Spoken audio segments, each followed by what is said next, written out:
everybody. Meredith Oliver here, and I am here with Evie, and I am so excited to do her Power 15 interview. Why don't you tell us where you work, what your position is, what you do? Just give us the background on you. Hey guys, so I'm Evie. I work with Blackburn Homes. I'm the Director of Business Development and Marketing. We have two main markets, one in Austin and one in Oxford, Mississippi. I get the privilege of working in Tampa, Florida, and traveling to those locations. And so it's really exciting for me. I didn't know that about you. I didn't know. I thought this whole time you were in Austin when we were having our mastermind meetings.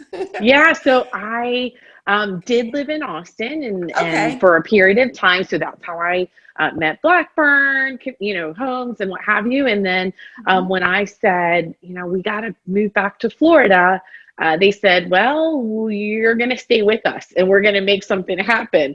So we Nice. put our heads together and really kind of figured out something that would work for, both the company and myself and my family. So very fortunate, very lucky to work for just such an amazing, group of people and for such a great company.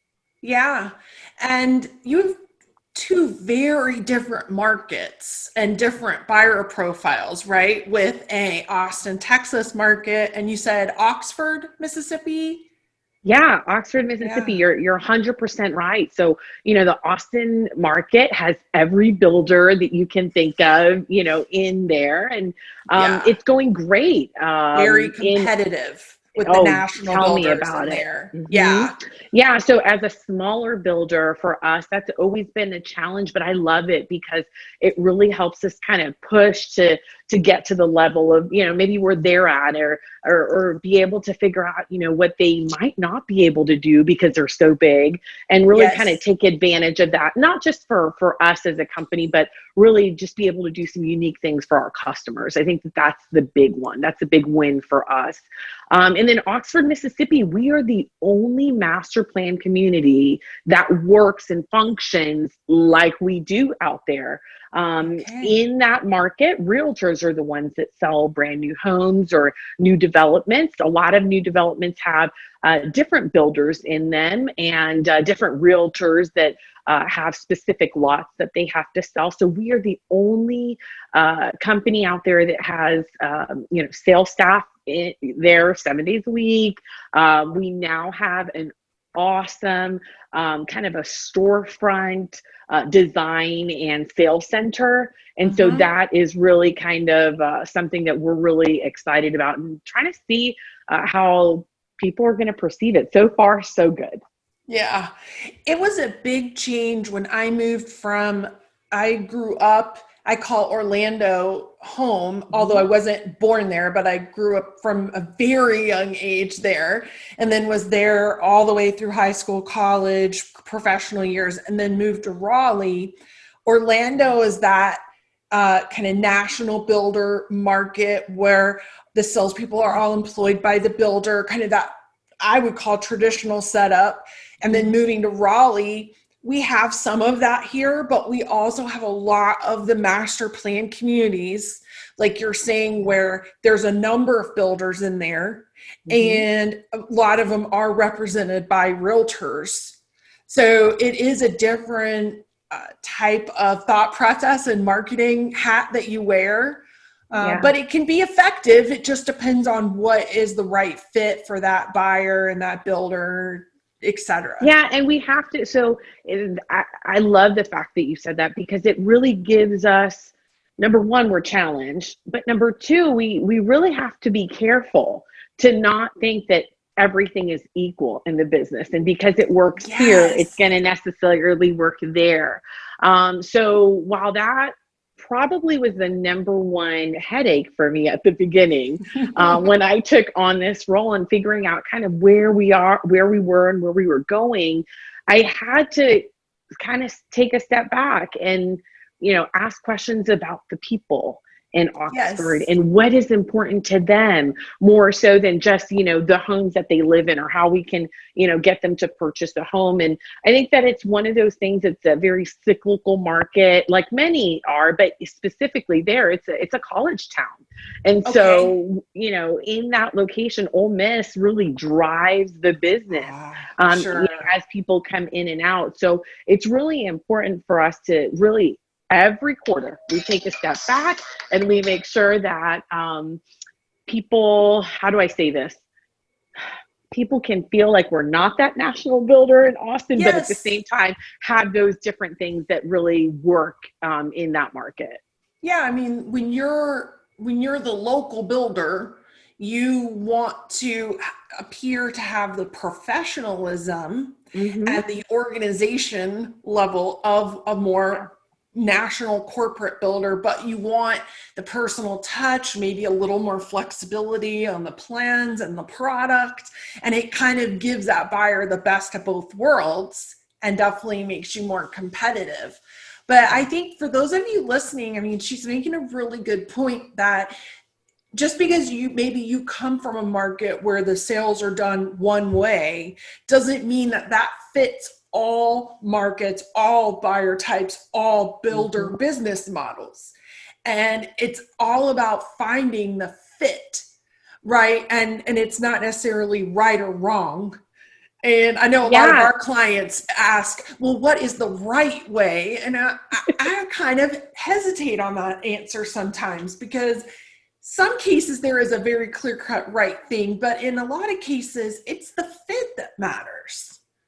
Yeah, for me, when I am on webinars with different digital marketing agencies, and when I hear you, Meredith, or hear what other people are doing, I have to always make sure that if I'm thinking about the Oxford market, that I do it somewhat through a filter. And, Yes. over in that market, while I don't love print a lot, that's not my favorite. It's a lot of work Oh my to get, gosh. a new ad in every single month or what have you. We know 100% that there are two spots in that area where I have to, if I don't have an ad in there, they don't think that we exist.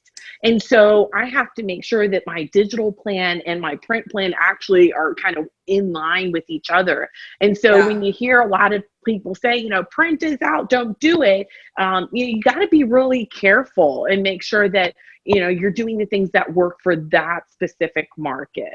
Yeah. I think a lot of us on the thought leadership side of the industry, the Mhm. supposed gurus, can sometimes make overarching blanket statements that it's out of a desire to help people, Sure. but it may be a little bit too strong in terms of one size fits all. Because I mean, Yeah. we work with builders of all sizes and all markets, and it's not exactly the same. And there have been times when I've been surprised that something that's worked a million times just fell really flat. And it's like, okay, this isn't a good fit. So you never know. I'm Well, curious mhm. with the Oxford market, and you were mentioning the university. Did the shutdown and the kids not being in person in school for a few months, did that hurt that market? Because a lot of our markets saw an uptick in demand because I guess people were in their homes so much they were like, I really hate this house, get me out of here. So Yeah. was that a good thing or a bad thing for that particular market? So we saw a little bit of both. Okay. Yes, the kids being forced out of dorms, leaving all their belongings there. When everything kind of shut down and halted, made parents anxious, scared, angry, like all of the above, because we really Right. didn't know where we were at. And so that immediately made an impact on those people that come in and out of Oxford a lot. So a lot of people purchase homes in that type of market because they're coming down for a game, because they have the extra cash to, be able to have a second or a third home for Yeah. them to come see their kids and also enjoy the game. So that was definitely something that we saw immediately. Now, what was really nice is we saw that those people that had taken a kind of like a step back and really were taking too long to make a decision to purchase a home, the buying cycle out there is longer. We actually saw them moving a lot quicker when interest rates, when they saw interest rates are low. Yes. We were really fortunate because we had new plans that we had just kind of introduced as well. It just happened really kind of smoothly. So we were very surprised because we did pretty well with sales there during that time.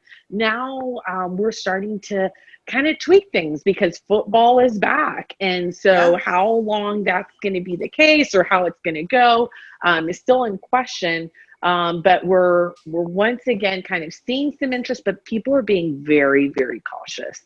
Yeah. Okay. And I know your Austin market is hopping because we work with a production builder there. We have for some time. So I'm much more familiar with what's going on there than the other market. And it's busy. It's really busy. I feel like busy is an understatement, Meredith. Yeah. Right. Right. Have you ever? I mean, it's unbelievable. I know. I still don't know how to explain it, how to describe it. People have gotten so anxious about not being able to find inventory homes, about no specs, no inventory, builders pulling back and saying, I can't build quick enough. I'll give you an example. I have a community. It's like a pocket community within a big master plan. So we're the only like gated portion of that huge master plan. And it's a really unique product, great location in kind of the suburbs of the Austin area. And we were struggling last year. Like I couldn't figure out, why are people not buying here? It's a great location. It's a good price. We couldn't figure it out. We had tons of traffic going to, the landing pages and the websites, and Facebook was doing well, and we couldn't sell. And so we had to look in, and I was freaking out during when COVID hit. I said, oh my God, we are never going to be out of this community, and it is small. However, we were surprised. I mean, we landed with like 10 sales a couple months ago and just could not believe how quick. I currently have them in sellout mode and they're going to be done. It is unreal. But that has also, so there's two pieces of that. I feel like as leaders, sometimes we haven't enjoyed all of the successes. Yes. Because we have felt that we're underwater. Yes. And that comes from the marketing side, the construction side, sales, professionals are saying, I just can't keep up. I can't even pick up the phone because they have so many other things that, are coming with the volume. And so it's kind of unfortunate that, we sometimes are so stressed that we can't enjoy this, or we're all, kind of wondering what's going to happen later. Next. Yes, what's gonna happen next? Yeah, and so and I think maybe one of the major lessons out of 2020, personally and professionally for all of us, is we may think we know what's going to happen next, and we make all our predictions, and we make our business plans, and we set our sales goals, and we have to do those things. Those are proper business planning things to do. Sure. But the truth is, we don't know, and we have no control over it. Yeah. And that itself, I feel that in the psychology of the home buyer, where we are all feeling like everything is happening to us and kind of out of our control, that has driven a lot of the purchases. It's like, well, if there's one thing I can control, it's where I'm going to live. Sure. And I don't like this house, and I've never liked this house, and I am sick of being quarantined in this house or duplex or apartment or townhome or whatever it was. I want more space. I've got to get these kids away from me, maybe even the husband. And I need some outdoor living space if I'm going to be locked down here, where I can get some fresh air, maybe a community pool when it opens back up. And it drove, a lot of it was that desire to find some control over our circumstances. I think that one, huge thing is if we currently have this momentum and we've seen the success, it's so important that we can bring this into 2021.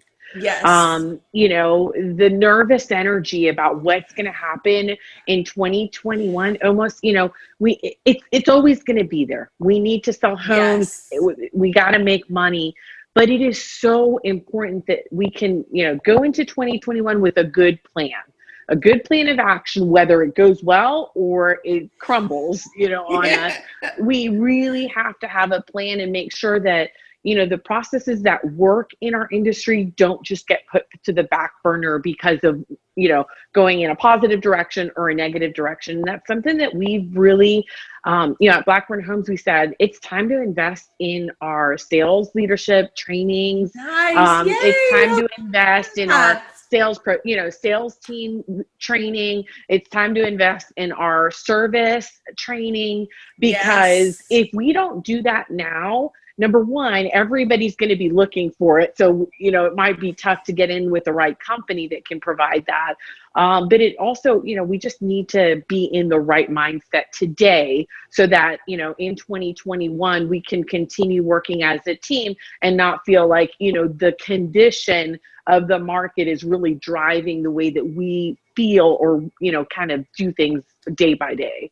Oh, I love that. And so that kind of ties into one of the questions I was going to ask you, which is, what keeps you going when things are challenging and when things are hard? And it sounds like making an investment in education, training, and really not letting the circumstances drive you as an individual or as a team, as a company, is important to you guys. Yeah, I really have to, when I'm either stressed or things are tough or we're not getting the sales that we want, just kind of be practical. I have to take a step back and really look at my why. Why am I in this industry? I mean, I have to break it to people. The people that are in this industry just for money are going to get a rude awakening pretty soon, because it's been going well, for a while.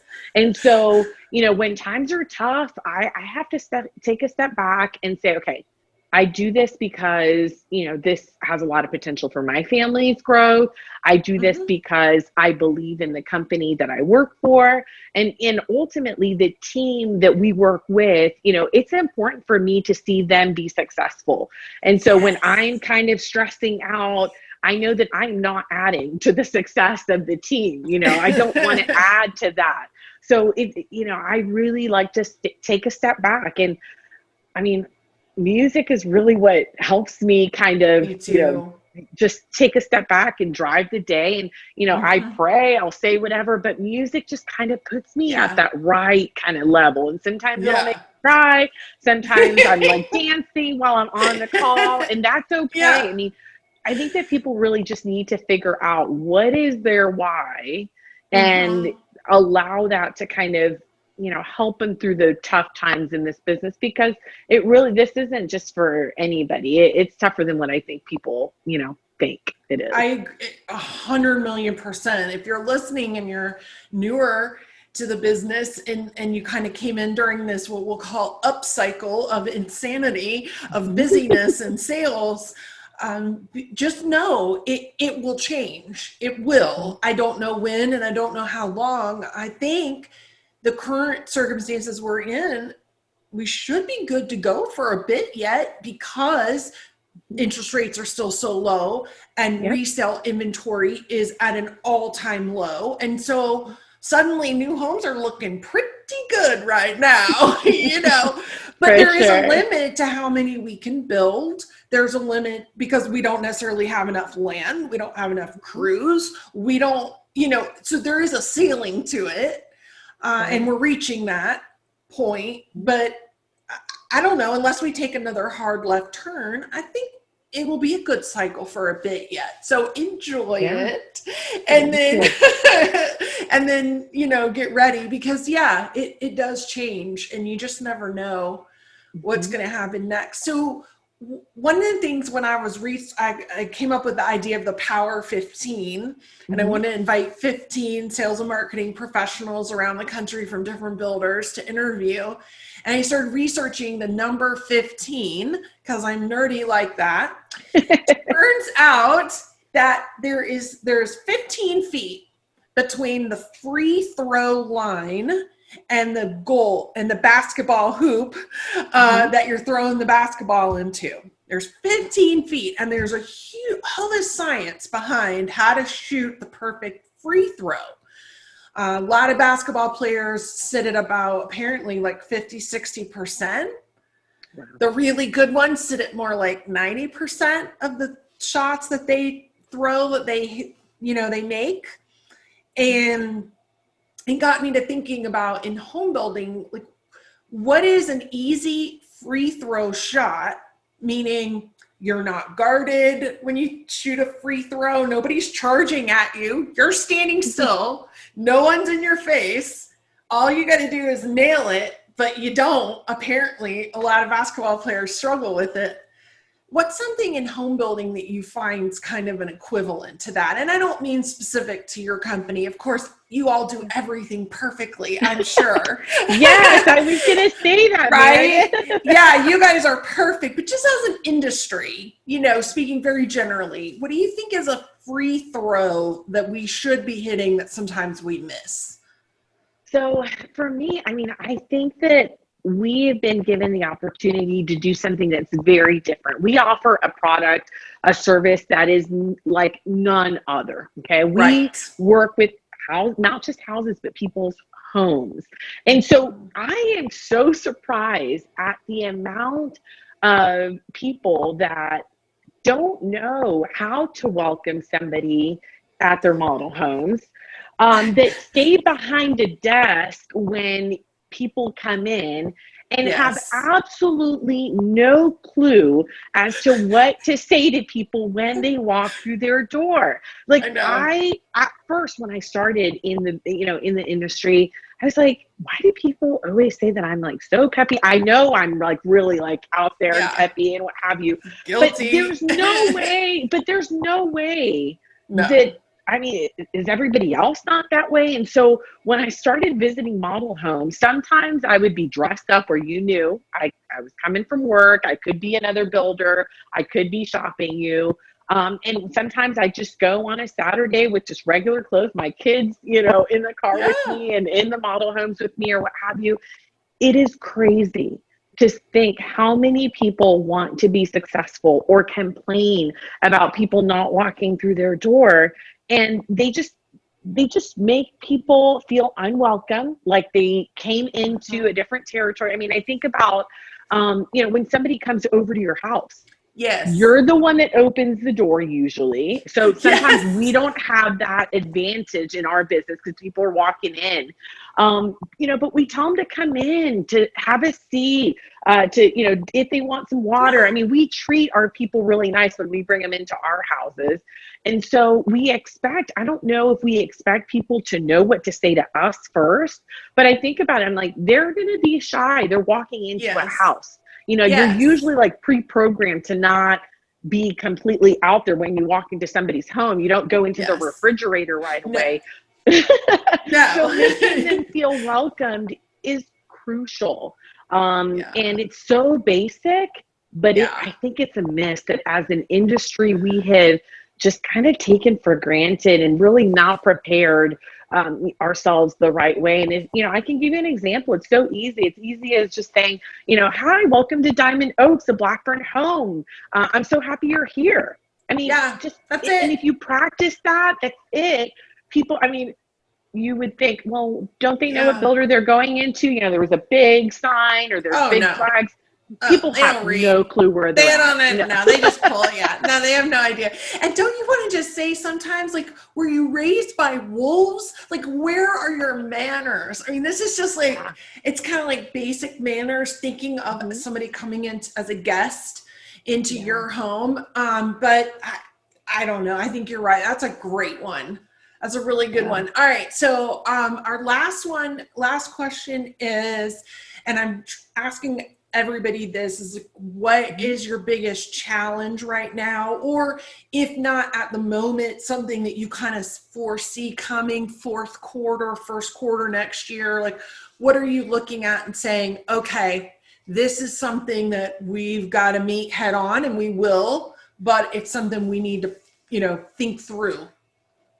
Yeah, so as we close out of some properties right now, like specifically in Austin, and as this, kind of whirlwind has happened or is ending or whatever the case might be, Whatever it is. I think that the biggest challenge is making sure that, we handle the business that needs to be handled today, but make sure that the right processes are in place for the new communities that are coming next year, because we don't really know what that looks like. So I'll give you in kind of my world right now, I have 2 communities that are going to open up officially right at the smack dab middle of next year.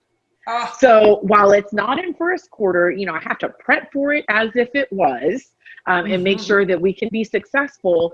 So I'm trying to, I have a balancing act right now, to make sure that we're doing okay with where we're at right now, and making sure that these next communities or properties are, I guess, set up for success. Yeah, right. Because it's so easy in the, the urgent, Stephen Covey calls it the urgent, the emergencies of being so busy right now that we lose track of properly planning to launch new communities, because you don't want to assume the market's the same at that time. By the time you're ready to launch, we just don't know, which is kind of why I've always loved this industry. Every community, every market cycle does kind of represent a new challenge in a way. And I like that because I get kind of bored easily. So, right? And that's what, I have to confess, after I got over being completely terrified by the idea of a pandemic and worried that lots of people would become ill or be negatively affected, once I kind of calmed down, as Taylor Swift would say, and I realized that this was a brand new puzzle. This was something none of us had ever dealt with, and it was kind of energizing in a way for me to launch the Builder Town Halls, to think about transitioning speaking from in person to virtual, and learn to be a TV anchor. Basically, I operate in this box now, like this big, where I have on my flip-flops instead of my high heels. It's a whole different reality, but it kind of keeps things interesting. That's for sure. Yeah, I mean, I'd encourage everybody to look for things that are going to keep you energized and are going to be new to our customers as well. So, it's time to really look. If you haven't invested in the right technologies, now's the time. You're late pretty much, but it's okay. I get in your shoes. I've been late before too to the party. But it's really important that that we start picking and choosing those companies that we're going to align ourselves with, that will add the right technology, the right pieces of the puzzle to make sure that we are going to be successful and are not in another, in a bad situation later. So, to that point, I think that I've kept myself energized by being on different webinars and learning new things, and really even looking outside in other industries. What is currently trending out there that, we're seeing that really is probably going to be impacting our business, and how does it fit within our business model, going into 2021? Yeah. Well, I hope the folks at Blackburn know that they are very lucky to have you. I'm sure they do, but if they're listening, I'm telling you, you're very lucky to have her.